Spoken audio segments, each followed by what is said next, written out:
Good afternoon mga ka-chubby. So ayan, ito na po yung last kain natin nitong pizza na to, itong masarap na pizza. Kasi bawal na sa akin, talagang seryoso na to mga ka-chubby. Kaya ayan. Mga ka-chubby, galing ako nagpa-check up doon sa Lifeline. So ayun, wala kasing doktor, general doctor lang daw meron doon. So yung na-check ko yung BP lang at saka yung sugar. So ngayon, hindi ko pa nalaman kung ano na may sugar ako dito. Kaya ayan, meron akong nakilala dito na mga Pinay. Dito sila sa Lolo. Pagtapos namin doon nagkwentuhan, nagpunta ako dito sa baba mga ka-chubby, nagpili-pili. Ay nako, yung pira ko ka-chubby is para sa aking check up. Ayan, meron na naman akong dito nadali. Kaya ayan, laag-laag muna tayo. Sabi ko, tingin-tingin lang ako. Tingin-tingin lang ako. Ay paano pag tingin-tingin na meron akong nakita doon na t-shirt mga ka-chubby. Tagal ko na tong gustong bibilhin. Gusto kong pupunta doon sa Yabilas. Kaso lang medyo malayo-layo. Tapos pagpunta ka doon, babalik ka naman pasahe. Pagpunta ka dito sa Lolo, magpadala ako. Hindi ko alam kung alam ko na pala na mayroong bibilhan doon mga damit sa taas. Pero kaso lang mahal, nasa mga 2 real. Kaya sabi ko punta na lang ako doon sa Yabilas kasi 1.2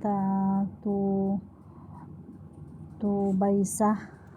Ganun, 250 baysa yung t-shirt doon.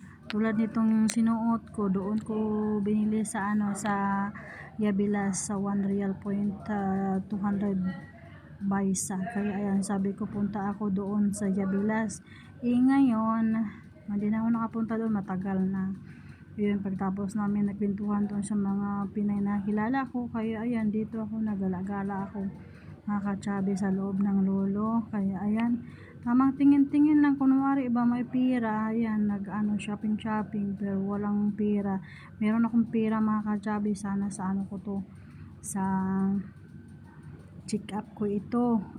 Paano yan? Meron ako nakita na t-shirt 900 baysa lang. Kaya ayun, binili ko na lang. Nagbili ako ng 5. Magkano na yun? 5 real point something.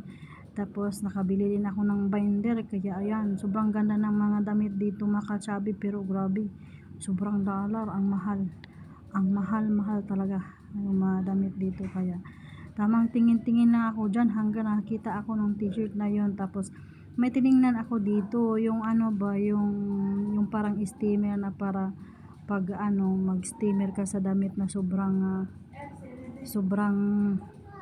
tawag nito, kunot ba? Sabi na Tagalog. Nakalimutan ko paano sa Tagalog. Ay, nakahirap mag-Tagalog. So, kaya yun ang tiningnan ko, yung steamer na para sa plansa, yung sa mga abaya, ganyan yung mga ginagamit nila dito. Meron ako nakita doon, maliit siya, hindi naman masyadong maliit, parang medium, parang large, ganun. Isabay ko sana sa pakargo, sana binili ko na lang yun para hindi ako nakabili ng t-shirt, may pangdagdag sana ako sa cargo ko. Yun ang plano kong bibilhin para magamit ko kasi nagplano kasi ako mga ka-chubby, pag uwi ako, bibili ako ng ng mga ukay-ukay ba, yung mga dress para live selling. Kaya ayun mga ka-chubby, pagtapos noon bumaba ako dito, bili ako ng avocado kasi isa lang avocado binili ko para gamitin ko kasi yung buto na yan, gawin ko ng half plus, ilagay ko doon sa olive oil. Kaya ayan, nakabili ako ng isa. Bili ako ng mangga, ganon, parsley, kaya hindi ko na videohan. Pagtapos dyan mga ka-chubby, ayan, kumain ako para pagdating ko dito hindi na ako kakain. Bumili ako ng pizza, small pizza. Last na tong kain mga ka-chubby, itong masarap na tong pagkain na to. Stop na tayo kasi bawal na sa akin kasi nalaman ko na ngayon na sobrang taas yung sugar ko. Alam niyo mga ka-chubby, bago ako punta dito doon sa Muscat, yung sugar ko is ganyan 200 plus. Tapos meron daw din akong fatty liver, kaya ayun, naglipat ako ng amo dito sa Salala. Paglipat ko dito, 'di ba?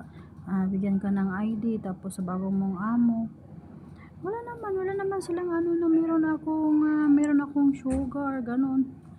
Kaya ayun, kain na naman ang kain si Inday. Kaya ayun, tumaba na naman. Pero ano mga kachabi, ewan ko ba sa katawan siguro ko ito. Ewan ko kung papayat ba talaga ako kasi napagod na ako mag-diet. May hilo na tawag nito ng nagkasakit sa diet na to. Ewan ko baka mali siguro ang ginawa ko sa diet ko. Kaya minsan nahihilo ako, nagkasakit. Kaya ayan, wala pang regla-regla pa. Baka siguro sa sahod ko, iwan na naman ako ng sahod para sa check-up ko para sa ubi ba. Para reglahin ko, para meron akong gamot na inumin. Mataba ako pero ang daming mga vitamins kulang sa aking katawan. Kasi dati pa talaga to sa Qatar, sa Kuwait pa ako. Ganito na talaga ako. Sabi ng doktor, kailangan daw ako ng vitamin E at saka C, yan ang kulang sa katawan ko. Sabi ko mataba naman ako. Sabi niya, hindi naman yan sa mataba na healthy ka. May kulang ka sa katawan mo. Kaya yun sabi niya.